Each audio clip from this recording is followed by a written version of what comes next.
Welcome! In this session, we'll tackle a fascinating problem from the world of algorithms and problem solving: minimum number of people to teach. We'll explore the challenge, break it down step by step, and discuss an efficient approach to solve it. Let's dive in. This problem is about teaching the minimum number of people a new language so that all friendships can communicate effectively. We start with an integer n that represents the total number of available languages. Each person knows a subset of these languages, which is specified in the languages array. Here, languages, I, lists the languages spoken by the ith person. Each language is represented by an integer ranging from 1 to n. Additionally, the friendships array describes relationships between people. Each entry friendships, j equals a, b, indicates that person A and person B are friends. The goal is for all friends to be able to communicate. If two friends lack a common language, we can teach one of them a new language to bridge the gap. Our objective is to determine the minimum number of people who need to be taught a new language in order to resolve all the friendships. Now, let's take a closer look at the input format. The integer n specifies the number of languages, with values ranging from 1 to 500. The languages array contains up to 500 lists, one for each person, and each list specifies the languages known by that person. Each language is represented as an integer between 1 and n. The friendships array contains up to 5,000 pairs, where each pair indicates a friendship between two distinct people, identified by their indices. For instance, friendships j equals a, b means person A and person B are friends. Importantly, the indices a and b are distinct and fall within the range of the languages array. With this setup, the task is to determine the minimum number of people to teach, ensuring that all pairs of friends can communicate. To clarify the problem, let's examine an example. Consider the inputs n equals 2, languages equals 1, 2, 1, 2, and friendships equals 1, 2, 1, 3, 2, 3. Here, there are 2 languages, and 3 people, each with their own language knowledge. Person 1 knows language 1, person 2 knows language 2, and person 3 knows both languages. In the friendships, person 1 and person 2 cannot communicate because they lack a common language. However, person 1 and person 3 can communicate using language 1, and person 2 and person 3 can communicate using language 2. To resolve the communication issue between person 1 and person 2, we can teach one of them a new language. Teaching either person 1 or person 2 is sufficient, resulting in a minimum of one person being taught. Now, let's look at another example. Suppose n equals 3, languages equals 2, 1, 3, 1, 2, 3, and friendships equals 1, 4, 1, 2, 3, 4. Here, we have 3 languages and 4 people. Person 1 knows language 2, person 2 knows languages 1 and 3, person 3 knows languages 1 and 2, and person 4 knows language 3. Among the friendships, person 1 and person 4 cannot communicate because they share no common language. The same issue arises for the friendships between person 1 and person 2, as well as person 3 and person 4. To resolve all these communication gaps, we can teach person 1 language 3 and person 4 language 2. This ensures that each pair of friends can communicate. Here, the minimum number of people to teach is 2.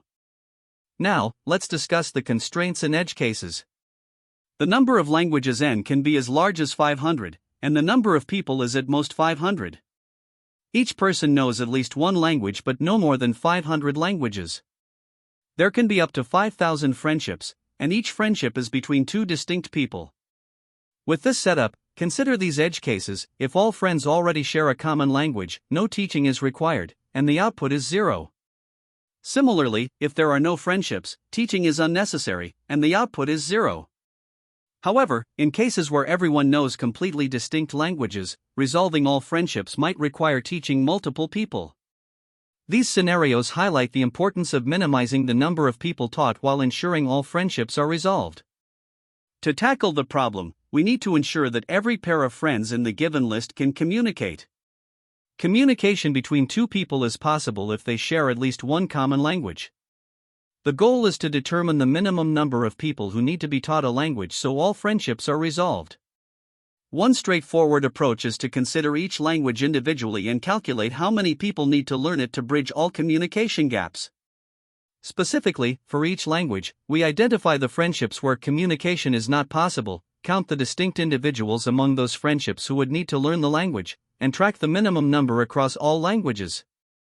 This brute force method provides a simple way to approach the problem, but it is computationally expensive as we evaluate every language for every friendship.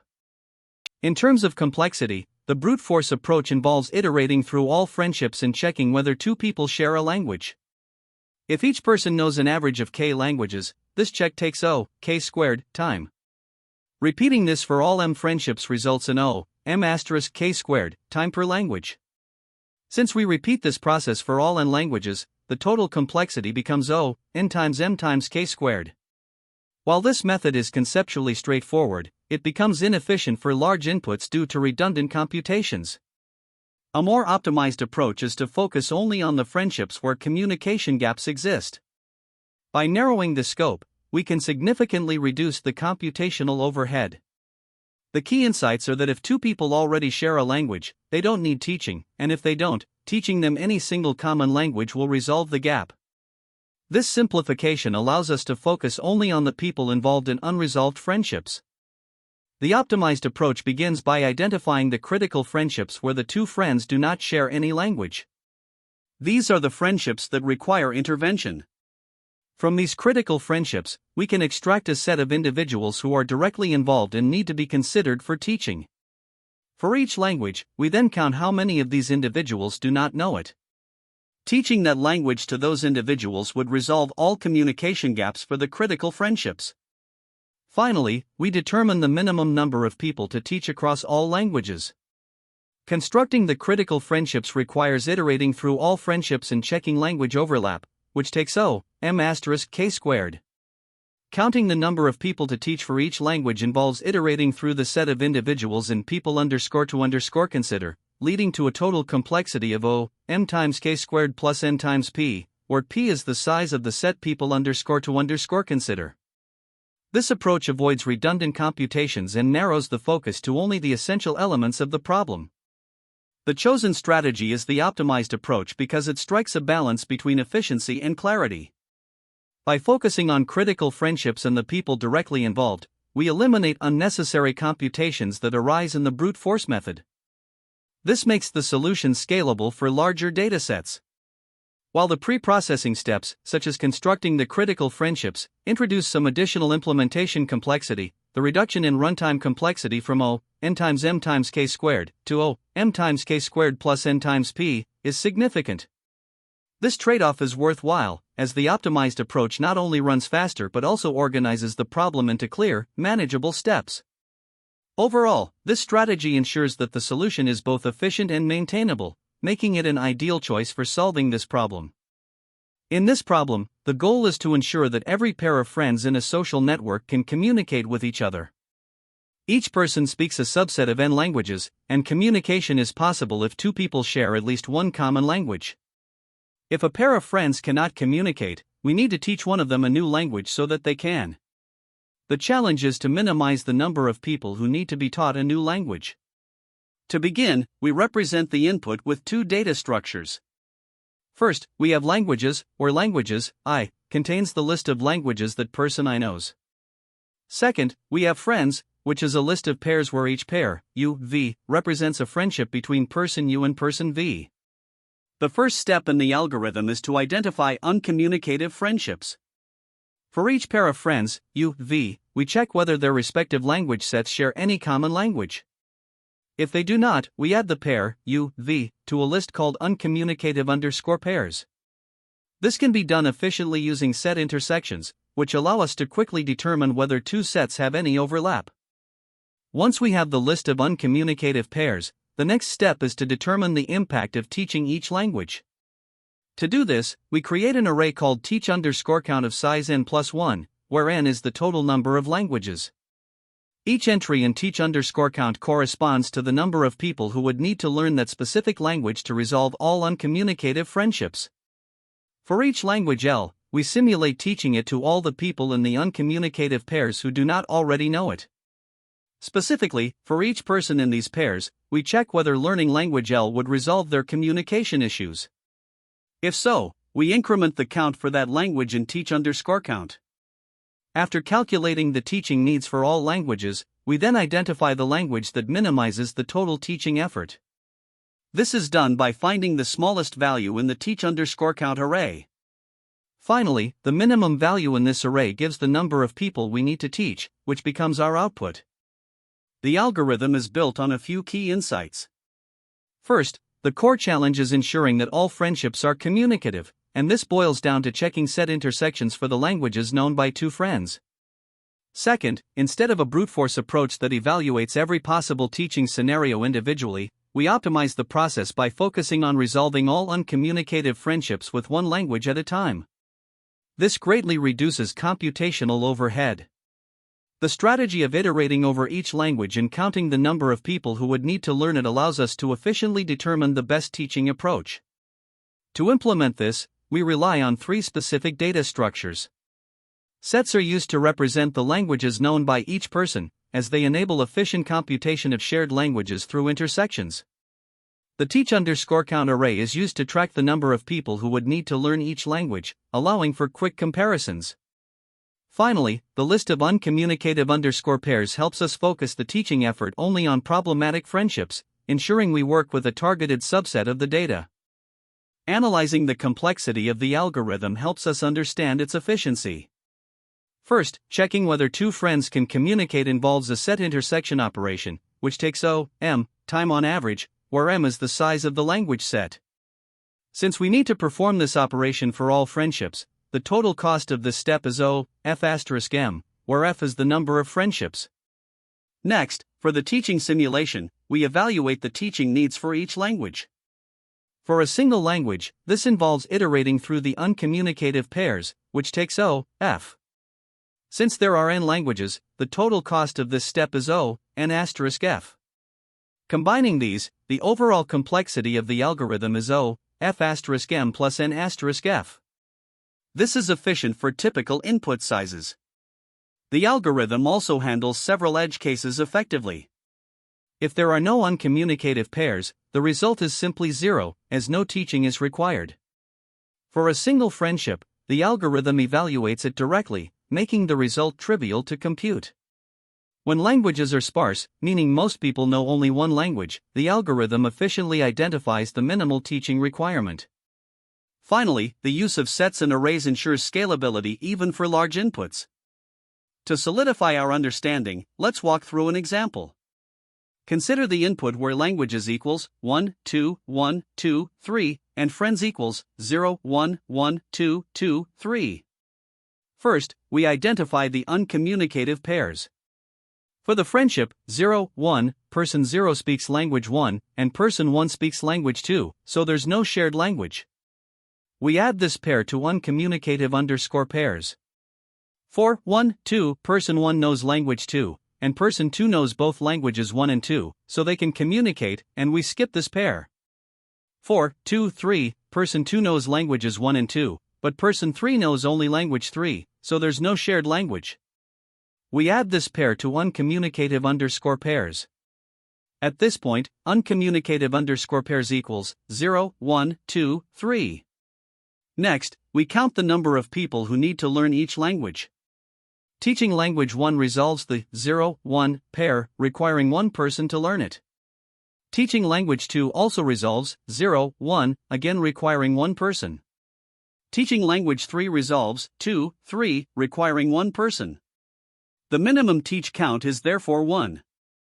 The final output is the minimum number of people who need to be taught a new language, which in this example is 1.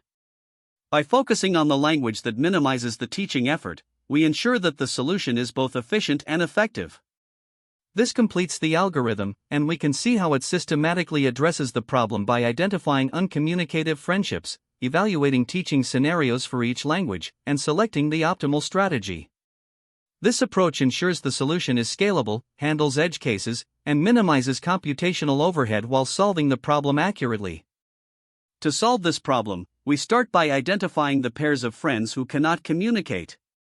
This is achieved by iterating through the friendships list and checking if there is no overlap between the languages spoken by each pair of friends.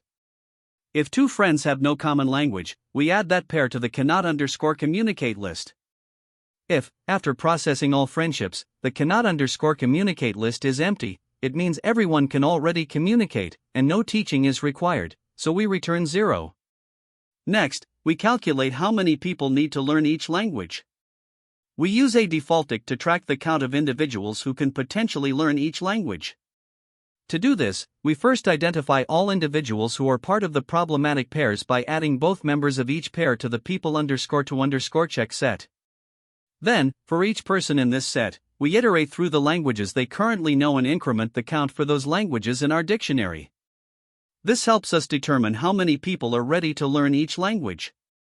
After determining the language counts, the final step is to calculate the minimum number of people we need to teach. The idea is to maximize the number of people who can communicate by teaching one additional language.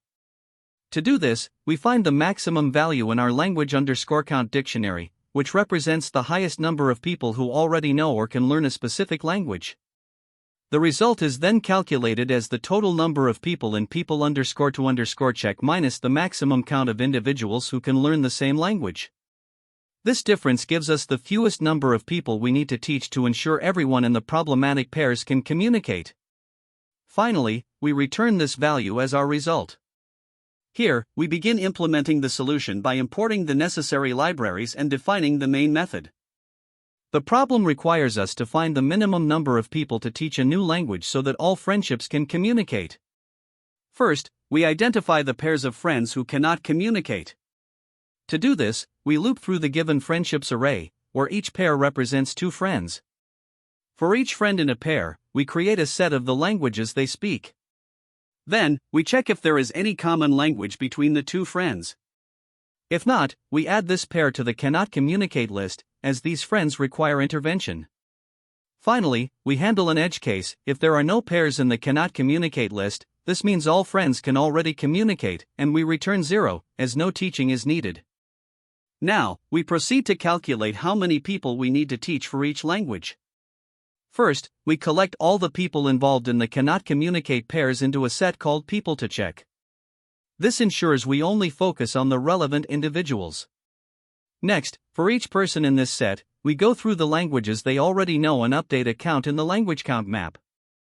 This map keeps track of how many people are associated with each language. Finally, to determine the minimum number of people to teach, we calculate the most commonly spoken language among the affected individuals. Subtracting this count from the total number of people to check gives us the result, which represents the fewest number of people we need to teach a new language. The function then returns this result.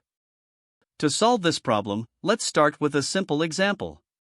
We have 3 people, each knowing a single language. Person 1 knows language 1, person 2 knows language 2, and person 3 knows language 3. Friendships are defined as pairs. Person 1 is friends with person 2, and person 2 is friends with person 3. The first step is to identify which pairs of friends cannot communicate. For the pair 1, 2, person 1 knows language 1, and person 2 knows language 2, so there's no common language. Similarly, for the pair 2, 3, person 2 knows language 2, and person 3 knows language 3, so they also cannot communicate. This means the cannot_communicate list contains the pairs 1, 2, and 2, 3. Next, we need to figure out which individuals are involved in these pairs. From the cannot_communicate list, we extract the unique individuals, which are persons 1, 2, and 3. Thus, people_to_check becomes the set 1, 2, 3. Now that we know which people to focus on, the next step is to count the languages spoken by them. We initialize an empty dictionary called language_count. For each person, we increment the count for the languages they know. Starting with person 1, who knows language 1, we increment its count to 1. Then, for person 2, who knows language 2, we increment its count to 1 as well. Finally, for person 3, who knows language 3, we increment that count to 1. At this point, the language_count dictionary shows 1, 1, 2, 1, 3, 1, meaning each language is spoken by just one person among the people_to_check. To calculate the minimum number of people we need to teach a language to, we look for the language with the highest count in language_count. The maximum value is 1, so the most common language is spoken by only one person. The formula to determine the minimum people to teach is the total number of people to check, minus the maximum count for any language. Since there are 3 people to check and the maximum count is 1, we calculate 3 minus 1 is equal to 2. Therefore, the output is 2. In this second example, we have 3 people and 2 friendships, just like before. However, the languages they know are different. Person 1 knows both languages 1 and 2, person 2 knows language 1, and person 3 knows language 2. The friendships are the same as before, person 1 is friends with person 2, and person 2 is friends with person 3. First, we check if any pairs of friends cannot communicate. For the pair 1, 2, person 1 knows languages 1 and 2, and person 2 knows language 1. Since they both know language 1, they can communicate.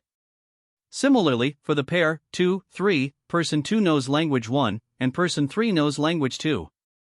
They can communicate as well because person 3 knows language 2, which is different from person 2 but still allows communication. Since all friends can already communicate, the cannot_communicate list is empty. When this happens, we can immediately exit the process because no teaching is required. The output is 0. In this larger example, we now have 4 people, each with a different combination of languages. Person 1 knows languages 1 and 2, person 2 knows languages 3 and 4, person 3 knows languages 1 and 4, and person 4 knows languages 2 and 3. The friendships here are between persons 1 and 2, persons 2 and 3, and persons 3 and 4. The first step is to identify which pairs of friends cannot communicate. For the pair 1, 2, person 1 speaks languages 1 and 2, while person 2 speaks languages 3 and 4, so there's no overlap, and they cannot communicate. For the pair 2, 3, person 2 speaks languages 3 and 4, while person 3 speaks languages 1 and 4. They share language 4, so they can communicate. Finally, for the pair 3, 4, person 3 speaks languages 1 and 4, while person 4 speaks languages 2 and 3. There's no overlap here either, so they cannot communicate. This gives us the cannot_communicate list as 1, 2, 3, 4. Next, we extract all the unique individuals involved in these pairs. From the list, we get persons 1, 2, 3, and 4, so people_to_check becomes 1, 2, 3, 4. Next, we count the languages spoken by these individuals to determine which language would require the least teaching. Starting with person 1, who knows languages 1 and 2, we increment the counts for both, resulting in language_count equals 1, 1, 2, 1. For person 2, who knows languages 3 and 4, we increment the counts for those as well, giving language_count equals 1, 1, 2, 1, 3, 1, 4, 1. Moving to person 3, who knows languages 1 and 4, we increment the counts for those languages, resulting in language_count equals 1, 2, 2, 1, 3, 1, 4, 2.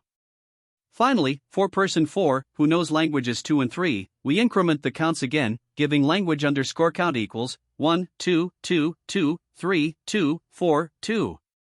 The maximum count in this dictionary is 2, meaning the most common language is spoken by 2 people. Using our formula, the minimum number of people to teach is the total number of people to check, minus the maximum count for any language. Since there are 4 people to check and the maximum count is 2, we calculate 4 minus 2 is equal to 2. Therefore, the output is 2.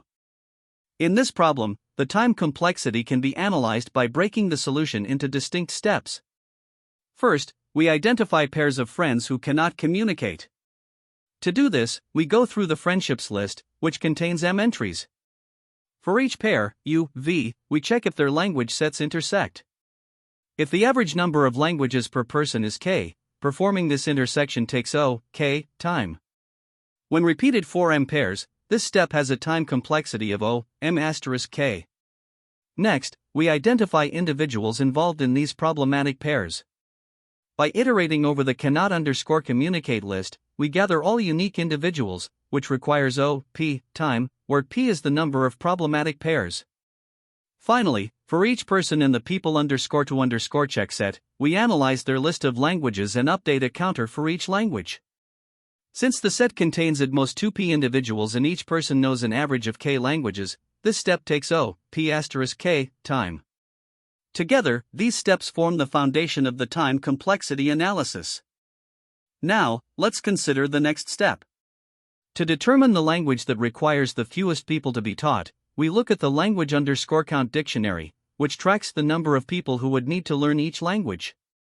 Since the dictionary contains at most n keys, one for each language, finding the maximum value takes n time. Combining all the steps, the overall time complexity becomes m*k plus p k plus n. However, since the number of problematic pairs p is bounded by m, we can simplify the complexity to m*k plus n. This compact expression represents the total time required for the entire solution. Switching to space complexity, the cannot_communicate list stores up to m pairs, each represented as a tuple, requiring m space. The people_to_check set stores unique individuals from problematic pairs, with a maximum size of 2m or n, whichever is smaller. Therefore, its space requirement is min 2m n, which simplifies to n. Additionally, we must account for the space used by the language_count dictionary, which contains at most n entries, one for each language, requiring n space. Temporary storage is also needed for set operations, particularly when finding intersections between two language sets. Each intersection operation takes k space temporarily. When we combine these factors, the overall space complexity for the solution becomes m plus n plus k. This reflects the storage required to handle the friendships, the unique individuals in problematic pairs, and the temporary memory used during processing. Now, if we compare this optimized approach to a brute force method, the difference is clear. A naive solution would involve trying to teach every language to every individual in problematic pairs. This would require iterating through all n languages and all p problematic individuals, resulting in a time complexity of n*p*k. In contrast, the optimized solution avoids this inefficiency by narrowing the focus to individuals in the people_to_check set and targeting only the languages spoken by those involved. This reduces the complexity to m*k plus n. In terms of scenarios, the best case occurs when all friends can already communicate, meaning cannot_communicate is empty, and only step 1 is needed, yielding a time complexity of m. In the average case, with a moderate number of problematic pairs and languages per person, the complexity remains m*k plus n. Even in the worst case, where all friendships are problematic and each person knows all n languages, the complexity does not exceed m*k plus n. This demonstrates how the solution is well optimized for a variety of practical situations. When tackling this problem, it's important to avoid a few common pitfalls. First, many people misunderstand the goal, thinking that everyone needs to learn the same language. In reality, the objective is to minimize the number of people who need to be taught, which might involve teaching different people different languages to ensure all friends can communicate. Another mistake is ignoring the friends list and focusing only on the languages list. This leads to unnecessary computations because the problem only cares about pairs of friends who need to understand each other. Additionally, inefficient brute force approaches, like trying every possible combination of people and languages, can result in excessive time complexity, especially as the number of people or languages grows. It's crucial to think about ways to reduce these checks. Lastly, edge cases are often overlooked. For example, if everyone already speaks a common language, no teaching is needed. Similarly, if someone knows no languages at all, you'll need to ensure they're explicitly taught. Other scenarios, like disjoint groups of friends, also require careful handling to avoid errors. Another common mistake is incorrectly counting the number of people to teach. Remember, a person should only be taught once, even if multiple friend pairs require them to learn the same language. Now, when preparing for interviews, it's helpful to focus on graph patterns. People can be treated as nodes and friendships as edges, making the problem about ensuring all connected components are covered by at least one common language. Pre-computing language two-person mappings is another useful strategy. This allows you to quickly determine which people already know a given language, saving time during the problem-solving process. Additionally, focusing on the most commonly spoken languages among friends can help reduce the teaching effort, as teaching a widely known language often minimizes the total number of people who need to be taught. Finally, consider using greedy or frequency-based heuristics. For instance, prioritize teaching languages that can connect the largest number of disconnected friend pairs, which helps streamline the solution. This problem shares similarities with several other graph and connectivity-based problems on LeetCode, making them excellent practice. For example, LeetCode 990, satisfiability of equality equations, also involves working with connected components under specific constraints. LeetCode 684, redundant connection, focuses on graph components and ensuring connectivity. Similarly, LeetCode 547, number of provinces, requires graph traversal to identify connected components in an undirected graph. Lastly, LeetCode 1319, number of operations to make network connected, is another problem about ensuring graph connectivity, but with the goal of minimizing the operations needed to achieve it. These problems can help you build the foundational skills required to solve this challenge efficiently. Now, let's discuss alternative approaches to solving this problem, starting with the brute force approach. Here, you would check all combinations of languages and people to teach. While simple to implement, this method is highly inefficient with a time complexity of about k*n squared, where k is the number of languages. A more practical alternative is the greedy approach, where you calculate the number of friend pairs each language can connect and prioritize teaching the most impactful ones. While this is often efficient in practice, it doesn't guarantee the optimal solution. Another option is the union find or disjoint set union method. This approach groups people into connected components, allowing you to systematically determine the minimum teaching required for each component. It's both efficient and robust, but you'll need to carefully manage language mappings.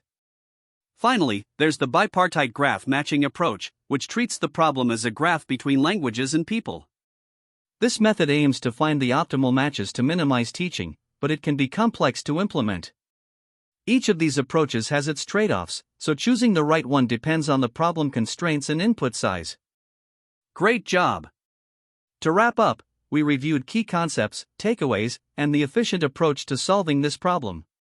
As always, keep practicing and applying these techniques to other challenges. Thanks for watching, and see you next time. That's the end of this tutorial. I hope you found this explanation helpful for understanding the solution to this LeetCode problem. If you enjoyed this content, please consider subscribing to the channel for more coding tutorials and solutions. Feel free to leave a like if this video helped you, and don't hesitate to comment with any questions you might have. Thanks for watching, and happy coding!